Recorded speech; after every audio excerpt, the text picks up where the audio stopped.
Welcome students.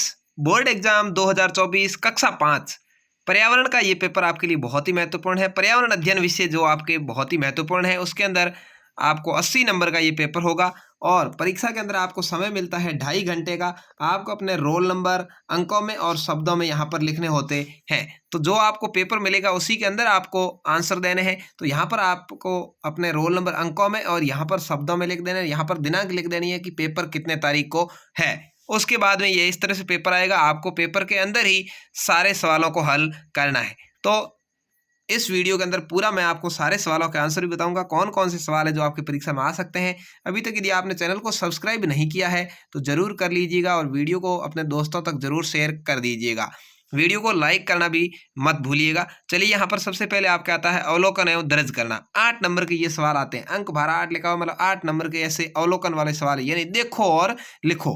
दिए गए चित्र को देखकर बताएं कि आलू के अंदर से क्या निकला है। यहाँ पर ये देखिए, आलू के अंदर से कुछ आपको निकला हुआ दिखाई दे रहा है। इसको क्या कहते हैं? जड़ कहते हैं, तना कहते हैं, पत्ती कहते हैं या फूल कहते हैं। तो ये तना निकला है। क्या है भाई? तना है। तो इसमें ब आपको राइट आंसर भरना है। ये जो आलू के अंदर से निकलते हैं इनको तना बोलते हैं। तो आपको यहाँ पर ब राइट आंसर यानी सही उत्तर भरना है। अगला पूछा, दिए गए खाद्य श्रृंखला के चित्र को देखकर बताएं कि शेर अपने भोजन के लिए किस पर निर्भर है। देखिए, शेर लोमड़ी पर, लोमड़ी खरगोश पर, खरगोश घास पर। तो शेर किस पर निर्भर हो गया? लोमड़ी पर। तो लोमड़ी यहाँ पर आपका उत्तर हो जाएगा। स आपको राइट आंसर भर देना है। अगला, दिए गए चित्र को देखकर नीचे लिखे प्रश्नों को उत्तर देने हैं। 3 नंबर के ये क्वेश्चन आपके आते हैं। चित्र दिया हुआ है, दिया गया चित्र किस पक्षी का है? तो ये दिया गया चित्र चिड़िया का है। ये चिड़िया है भाई, तो आपको उत्तर लिखना है इस तरह से, दिया गया चित्र चिड़िया का है। उड़ने के लिए इसके शरीर पर कौन से अंग पाए जाते हैं? तो उड़ने के लिए इसके शरीर पर पंख पाए जाते हैं। ठीक है, चिड़िया है वो किससे उड़ती है भाई? पंखों से उड़ती है। तो आपको लिखना है उड़ने के लिए चिड़िया के शरीर पर पंख पाए जाते हैं। अगला पूछा, आपने इस पक्षी को कहाँ कहाँ देखा है? हमने चिड़िया को आकाश में उड़ते हुए, घर के आंगन में और वृक्षों पर चहचहाते हुए देखा है। तो आपने चिड़िया को जहां जहां देखा है वो लिख सकते हैं। आकाश में उड़ते हुए आपने देखा होगा, घर के आंगन में, विद्यालय के प्रांगण में, पेड़ों पर। ठीक है, जो भी है वो आप लिख सकते हैं। अगला है, राजस्थान के मानचित्र में निम्नलिखित स्थानों को अंकित कीजिए। गुलाबी नगरी, गुलाबी नगरी किसको कहते हैं भाई? गुलाबी नगरी कहते हैं जयपुर को। तो यहाँ पर देखिए, ये गुलाबी नगरी जयपुर यहाँ पर आएगा। वस्त्र नगरी, वस्त्र नगरी भीलवाड़ा को कहते हैं, तो यहाँ पर आएगा। और जोधपुर, जोधपुर यहाँ पर आएगा। आगे और भी जो भी पूछे आपको, स्वर्ण नगरी वगैरह, तो भी आप आराम से लिख सकते हैं और उनका नाम भी आपको जानना जरूरी है। अगला पूछा है, अब है संप्रेषण, अभिव्यक्ति, चर्चा। इससे संबंधित आपके 12 नंबर के क्वेश्चन आते हैं। हमारे जीवन में योग का क्या महत्व है? देखिए, हमारे जीवन में योग का बहुत महत्व है। इससे शरीर स्वस्थ रहता है। इससे हमारा मानसिक, बौद्धिक और आध्यात्मिक विकास भी होता है। इससे जीवन के प्रति सकारात्मक दृष्टिकोण विकसित होता है। आपको अभी विद्यालयों के अंदर भी योग करवाना शुरू किया होगा, तो इस तरह से योग के ये फायदे हैं वो आपको लिखना है। 3 नंबर का सवाल है, भोजन को चबाना क्यों आवश्यक है? भोजन आप चबा चबा करके क्यों करते हैं? देखिए, भोजन को चबाने पर लार भोजन के साथ मिल जाती है, जो भोजन को चिकना और पेस्ट की तरह लसलसा कर देती है। मुंह में बनने वाली ये लार भोजन में मौजूद स्ट्रास को ग्लूकोज में बदल देती है, जिससे भोजन मीठा लगने लगता है और भोजन आसानी से पच जाता है। यदि आप भोजन को जल्दी जल्दी खा लेते हैं, पूरी तरह से नहीं चबाते हैं, तो भोजन पचता नहीं है और इससे आपके शरीर के अंदर ताकत यानी रक्त वगैरह अन्य चीज़ों की कमी हो जाती है। अगला है, जल का हमारे जीवन में क्या महत्व है? घरों में वर्षा जल संग्रहण का चित्र बनाइए। तो जल का हमारे जीवन में बहुत महत्व है। हम जल के बिना नहीं रह सकते।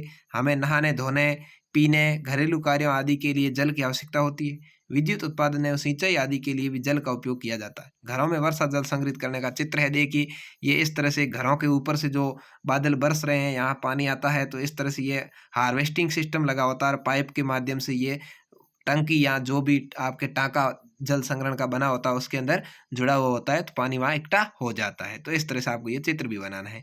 अगला है, वर्गीकरण करना यानी बांटना। 11 नंबर के ये क्वेश्चन आपके आते हैं। निम्न में से जड़ से बनने वाला पौधा है? आलू, पत्थर चट्टा, गुलाब या पुदीना? तो पुदीना ऐसा पौधा है जो जड़ से बनता है, तो आपको द राइट आंसर भरना है। अचार को खराब होने से बचाने के लिए हम क्या मिलाते हैं? तो अचार को बचाने के लिए हम क्या करते हैं भाई? तेल और नमक मिलाते हैं। आपका राइट आंसर हो जाएगा। अगला है, अपने आसपास पेट्रोल एवं डीजल से चलने वाले वाहनों की अलग अलग सूची बनाइए। पेट्रोल से क्या क्या चलते हैं? देखिए, मोटरसाइकिल, स्कूटर, कार, मोपेड आदि ये पेट्रोल से चलते हैं। डीजल से ट्रक है, ट्रैक्टर है, ऑटो जो 3 टायर वाला आता है, बस आदि। इसके अलावा भी आप लिख सकते हैं जीप है, अन्य जो भी साधन डीजल से चलते हैं वो लिख सकते हैं। अगला है, निम्नलिखित वस्तुओं को उसके रंग के आधार पर छांट कर उचित समूह में मिलाना है। 6 नंबर का क्वेश्चन है।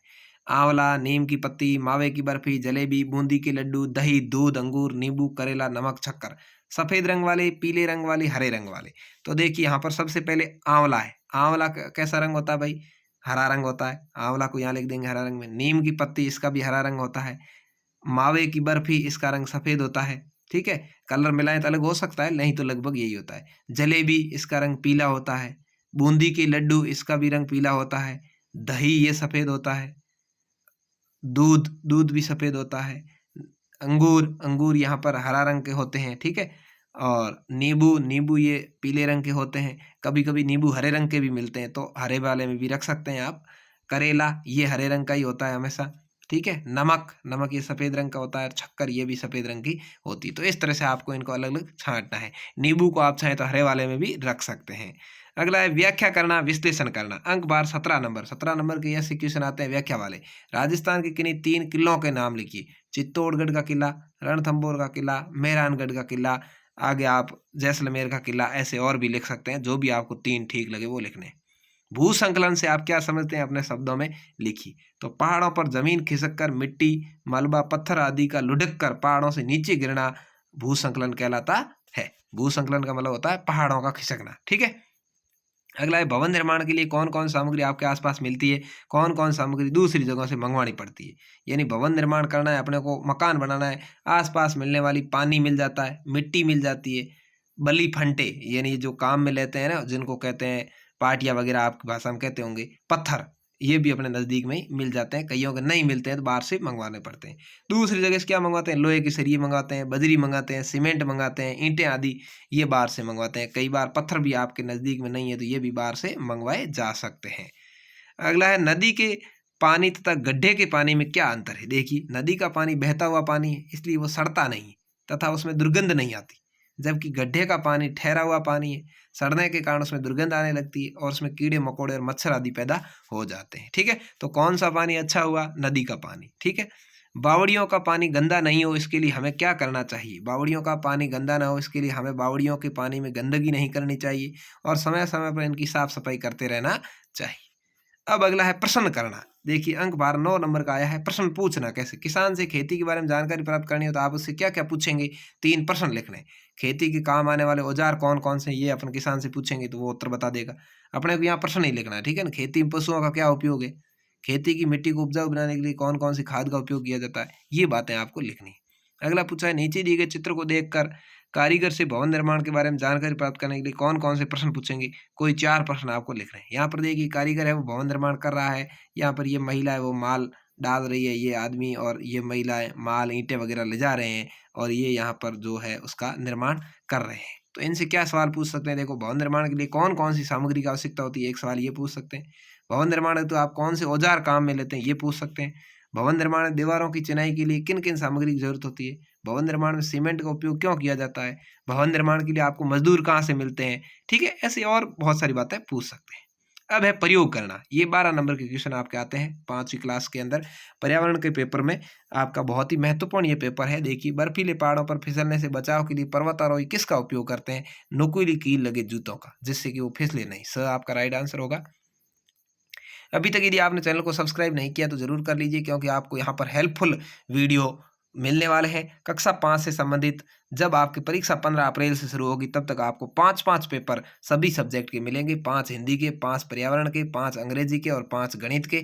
तो उसमें से ही आपके पूरा पेपर आने वाला, उनको आप अच्छे से रट लेना और इस वीडियो को अपने दोस्तों तक जरूर शेयर कर देना, जिससे वो भी हमारे चैनल को सब्सक्राइब करके रख सकें और उनको ये वीडियो लाभप्रद हो सकें। जो अपनी माँ पापा से प्यार करता है वो चैनल को जरूर सब्सक्राइब कर लें।